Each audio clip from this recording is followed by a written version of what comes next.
Okay, so I went to do, I guess, my second ever official e-bike race at round 3 of the 2025 FMSQ Cross-Country series.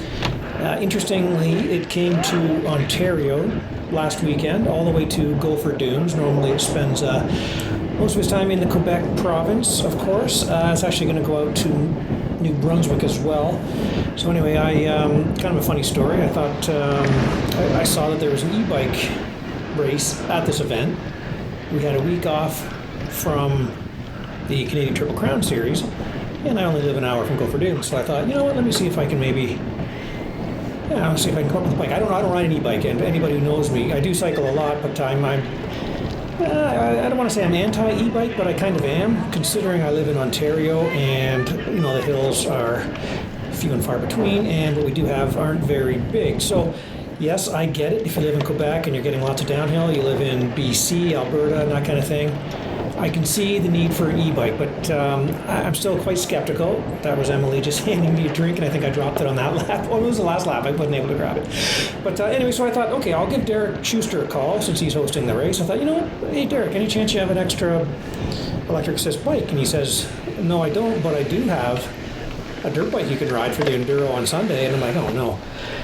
Great. So this kind of got the whole ball rolling. So next thing I know, I'm doing the e-bike race, 40-minute race on the Saturday evening, followed by an hour and a half enduro race Sunday morning. So kind of a fun weekend on the off weekend of the race series. So anyway, as you can see, e-bikes, I don't know, man. I let everybody go. This is the final lap. I don't want to bore you with the entire thing. We did 7 laps.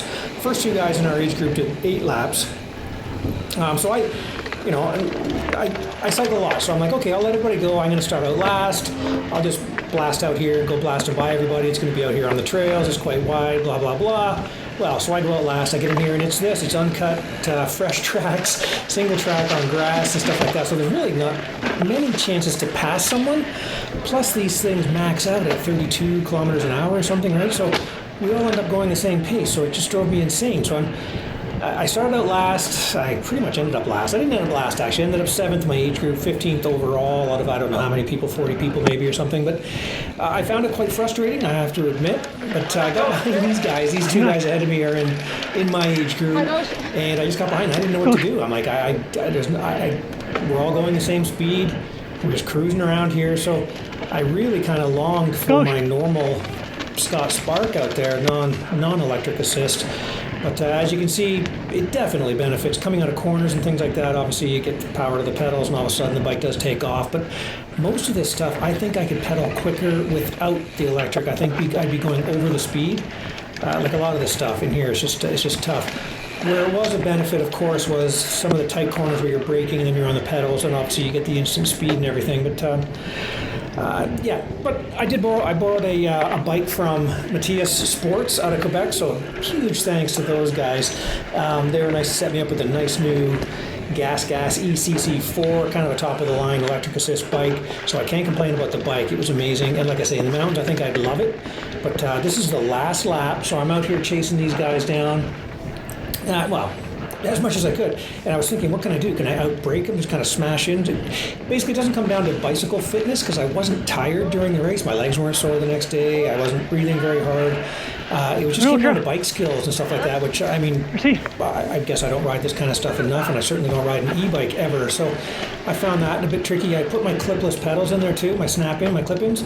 And in hindsight, maybe I wouldn't have, because I think it would have come in harder to the corners, maybe just took a foot off and then jumped back on the pedals quicker. But you can see those guys are kind of, wheel to wheel, and I'm back here going, I don't know what to do. I don't know how to get around anyone. I don't know if there's a move I can do. So I just kind of sat here, and I'm thinking, where are there some spots? Because it's just like I say, you get to the maximum speed, and you think, okay, I can just pedal through it, but it just puts on the brakes on you, right? It doesn't just go to coasting. It goes to some pretty serious resistance. So I'm here 7th. That's 6th and 5th ahead of me.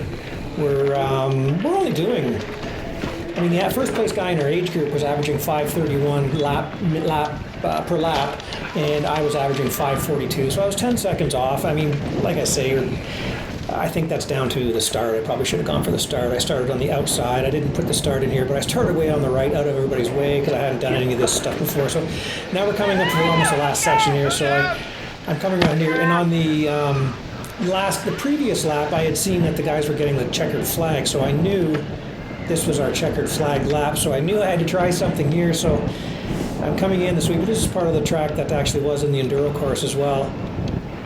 So you come around here, there's just a tight turn left here and a couple tight turns. So I go wide. I'm thinking, what do I do? I go wide and swing inside and just T-bone and take them out.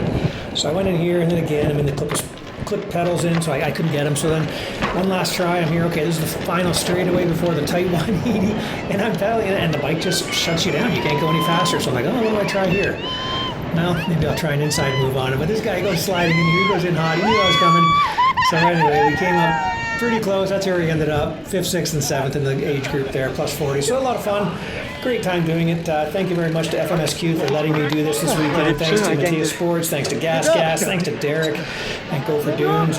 Great times. It was funny because beforehand, I go by the Sherco pits, and that's Guy Giroux. And he looks over, how'd it go? And I give him that E-er kind of symbol because, no, I wasn't all that happy with it. So I'll stick to my normal bikes. E-bikes, not my thing here unless we're climbing up a mountain or something like that. But great time. Thanks to everybody for a really, really fun time. Had a blast, and I would definitely do it again.